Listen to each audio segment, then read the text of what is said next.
this happened before book one, because it is just chronological, right? And so you've got all the stuff with the Queen, all the stuff with her mother. For writer Ben Hall, the process was a big change from his area of expertise, scripting film. So I've had to really learn to like look at a page and say, okay, there's going to be 5 shots, so we've got 5 points of movement or 5 things that can happen on this page.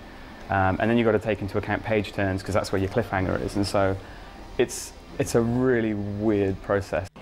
And ultimately, it's the characters that can make or break a story, and building personalities which will appeal to a range of readers. The first character we've got, Kana, is, you know, he's your sort of poster hunk. He's tall, he's got bright golden eyes, he's buff, and he's everything that all the jocks are going to love. But then with the prince, you've got this very dark, sort of brooding, moody character with long dark hair, and he's got this kind of this dark past which is sort of haunting him. Poster hunks and broody princes, but that's where the stereotypes stop. But one of the things that we wanted to explore was not to do this good versus evil that's such a cliche. You know, we didn't want to create this one hero who is pure and heroic and then give him a supervillain. We just signed up with Market Force in England, one of the biggest distributors in the whole of the country. Creating is one thing, selling is another. There's no denying this is a big investment of time and money. Cost-wise, it doesn't stop, and depends on how aggressive you want to be. It is a really large investment, and we have put $1 million into this product.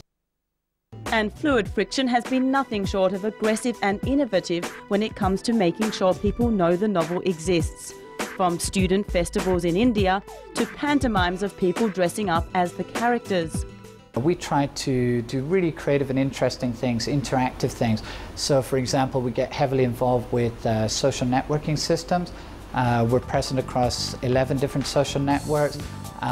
For example, on Facebook, we have thousands of people signed up to be, if you like, friends of the characters from the comic.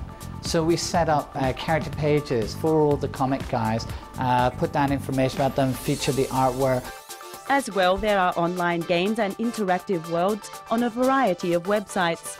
And this multifaceted marketing strategy is more common than not these days.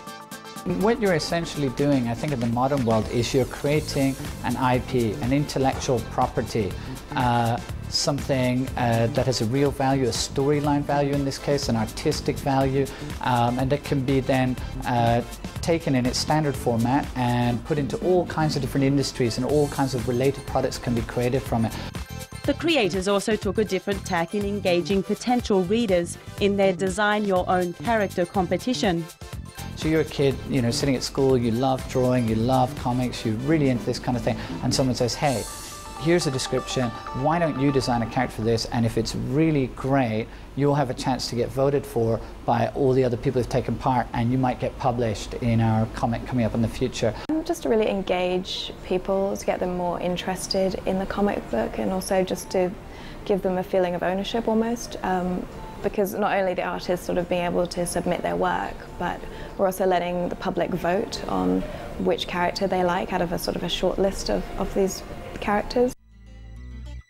With comic book sales on the decline and publishing houses struggling, it's a risky investment.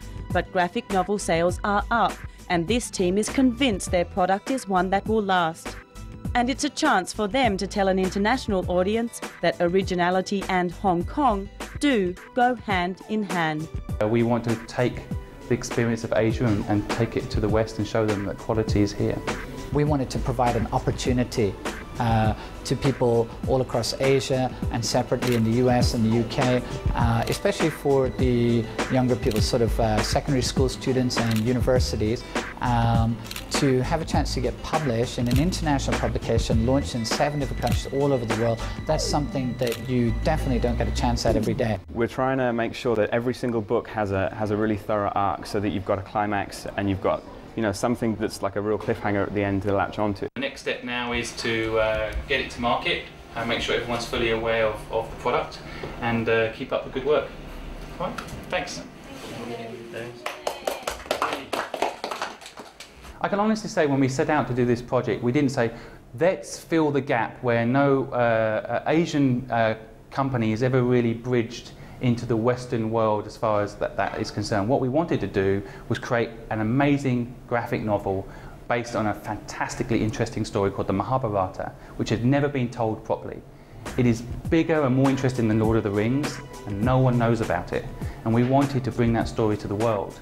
And in doing it here in Hong Kong, and with the mix of talent, it's become this Eats Meets West product.